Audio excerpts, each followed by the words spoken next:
served our country in the U.S. military. He's the first Special Forces officer ever elected to the U.S. House. He was raised by a single mother, born in Boynton Beach, Florida, raised in Jacksonville, ran for Congress in 2018, was tapped by Donald Trump to be his first national security advisor in this term, and is now representing us in a very tough neighborhood, the United Nations. Standing for us every day, would you please welcome a dear friend of mine, of the President's, and of this organization, Mike Waltz, our ambassador to the United Nations.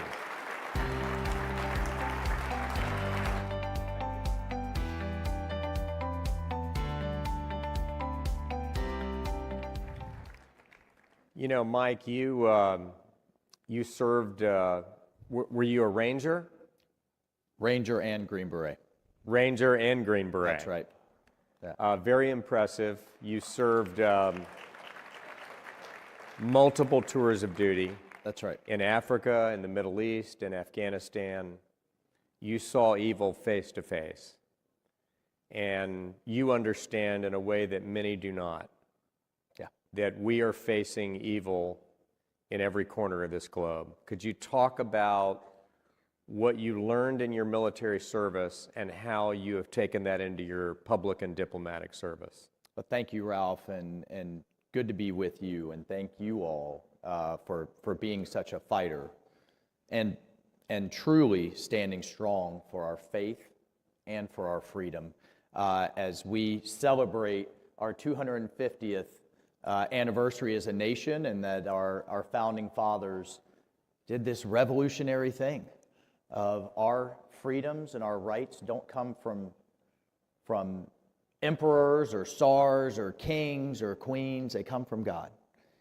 And we will, whether it's on the world stage or out in the Middle East or wherever, we have to fight for that. And I guess to your point, that I just want everybody to hear loud and clear, that we can't ever forget, evil exists in this world. And it has to be fought, and it has to be called out for what it is, and it has to be defeated. And whether that's in the polite circles of the UN or out on the battlefield, that is what we face. And you know, Ralph, what's unique about having me as a soldier now representing the United States on the world stage at the United Nations, I've seen that evil.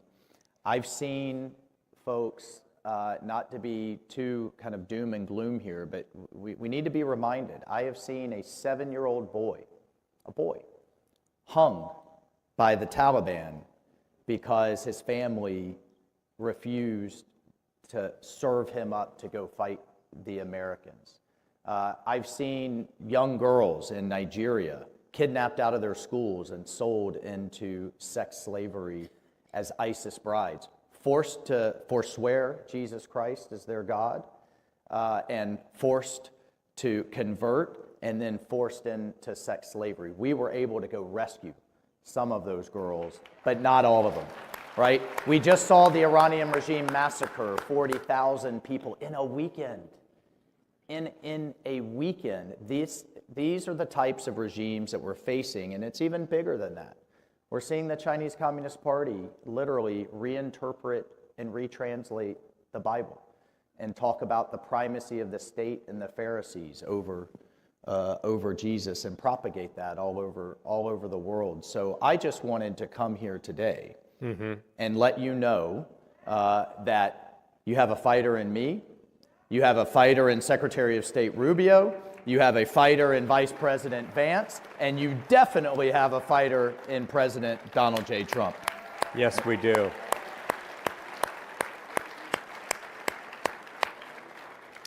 And by the way, I would commend to all of you. I got an opportunity, I guess it was during the transition.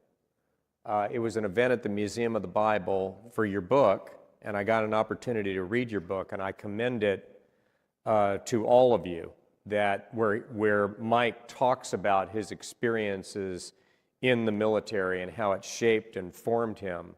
And you know, as you were talking, Mike, I'm reminded of Ronald Reagan's very famous address to the National Association of Evangelicals in 1983, where he said, we are called as men and women of faith to combat evil. Right. We cannot sit on the sidelines and just enjoy saying, well, both sides have a good argument. Now, that was when Evil thrives when good men and women do nothing, right? And at that time, he was talking about Soviet communism. Nobody knew the Berlin Wall would fall. Nobody knew the Soviet Union would disintegrate. And my question to you is, it's a very different time in many ways, and yet not. I mean, you've got Russia, you've got China, you've got Iran, you've got North Korea. What does that call? We have a revival of communism right here in the United States. I'm living in it in Manhattan. Yeah. Yes.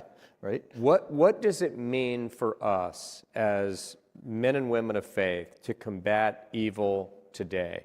Where clearly, you mentioned some of the examples, but Reagan had a vision that, as he famously said, they lose, we win. Mm-hmm. What does it look like for us? Well, what Reagan, historically did was stop saying we're going to contain, or what they called then détente, kind of live alongside and manage, and said, no, we're going to win.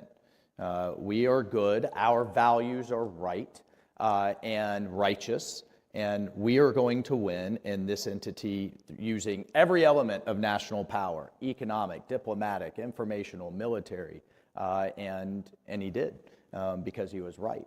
Our values, and so allies, like-mindeds and others that share our values, I think, are who we need to embrace.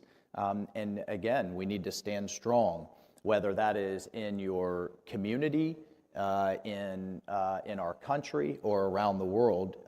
We need to support people who stand for our values. And I just want to tell you, in the place where I am, case in point, there's an organization called the Human Rights Council that thankfully President Trump has said we're done, we're walking away from, and not a single dollar of your taxpayer dollars are going to support this kind of nonsense anymore. This council has passed 171 resolutions against Israel, compared to 51 against all of the other countries around the world combined. They have things like a George Floyd Commission that literally had UN bureaucrats under the last administration coming into our prisons and deciding, with the likes of Venezuela and Cuba and North Korea and others, opining on our criminal justice system. I mean, it's laughable if it wasn't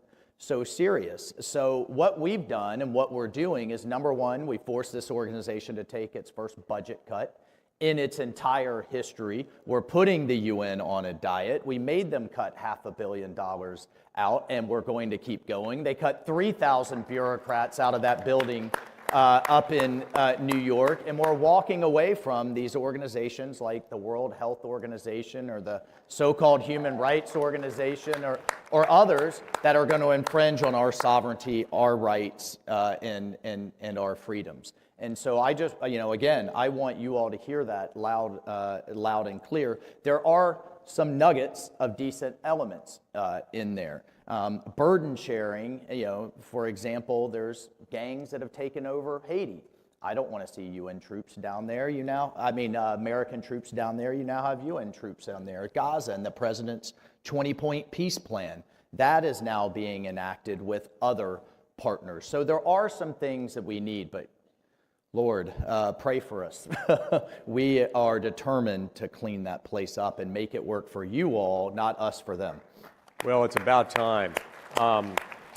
Now, another area of reform, and I'm not an expert on it, but I've heard that the UN peacekeeping contingents that are sent around the world cut by 25%. Yeah, often, and we'll keep going. Are very ineffective, and They don't really do a very good job at all of keeping the peace. So how are we going to do that? Are we going to do that like we're attempting to do in Gaza, where we bring together allies that can actually put together a force? That's right.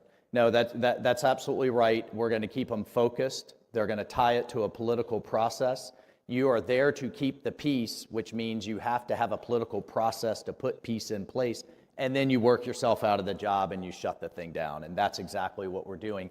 The first one we're going to shut down this year is the peacekeeping force in southern Lebanon that's been there for 20 years at the cost of $500 million a year and has done everything but keep the peace. So Right. we're shutting them down where they aren't effective, and then where they are working for the United States, then we'll work with them. Now, speaking of keeping the peace, you are a former counterterrorism advisor to two different secretaries of defense. Mm-hmm. You know a little bit about counterterrorism and about the threat of terrorism. Yeah.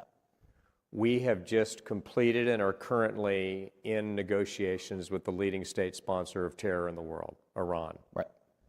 Brilliant military operation. We now have a memorandum of understanding, and the president's diplomatic team is doing everything they can to arrive at a deal. What do you think is achievable? What are the main goals? What are the objectives? And what are the possibilities of ensuring that the most dangerous regime in the world does not obtain the most dangerous weapons known to man? Well, I want everyone to hear this loud and clear. The president campaigned on no endless wars. As a veteran, my wife was a veteran of Iraq. I'm a veteran of Afghanistan. We saw that policy drift. It's one of the reasons I ran for office, so that we never have that again. He has achieved many, if not all, of his goals. The Iranian nuclear program was devastated last June. They decided to start to rebuild, and the president hit him again. Their leadership's devastated, their military's devastated, their economy is devastated. Now this process, I mean, we could probably spend a whole hour on this, but now the process is how to lock that in. But I assure you, we know who we're dealing with, and that's how I started this talk, in understanding and with clear eyes what we're dealing with. There is no trust and all verify, and now this is a process to lock those gains in. Gas prices are already back to where they were pre-war. The president has to balance our economy and the global economy. At the same time, he is ensuring that a genocidal, Islamic, revolutionary regime, dictatorship, can never, ever, ever threaten you, threaten the United States, or threaten Israel or the region with a nuclear weapon. And that is, he is doing what presidents before him have refused to do and have kicked the can on year after year after year. President Donald J. Trump is here to solve these problems, whether it's Venezuela, the southern border, the threats against the terrorist threats against our great ally Israel, or Iran chasing a nuke. I could keep going down the list. He is here to solve these problems using all means necessary, and it's the honor of my life to pull up a chair behind a placard that says United States of America and implement his America First foreign policy. Outstanding. All right. Well, Mike, I concur with everything you just said. I trust the president's instincts. You should. I trust his judgment. Mm-hmm. You know, I know him, you know him. He's not going to make a bad deal. He's always going to put America first. And we are so glad that you were there by his side. Thank you for enduring the slings and arrows of outrageous fortune that comes from sitting combat over there, at the United Nations. Yeah. Well, I have something for you before we take off. This is the same red hat makers, but we changed a little bit. It's called the UN General Assembly. They call it UNGA. Well, now we've changed it to MUNGA, make the UN great again. So add this to your shelf. Okay, right. Thank you. Mike Waltz, everybody. Thank you. Thanks. Thank you, Mike. Yeah.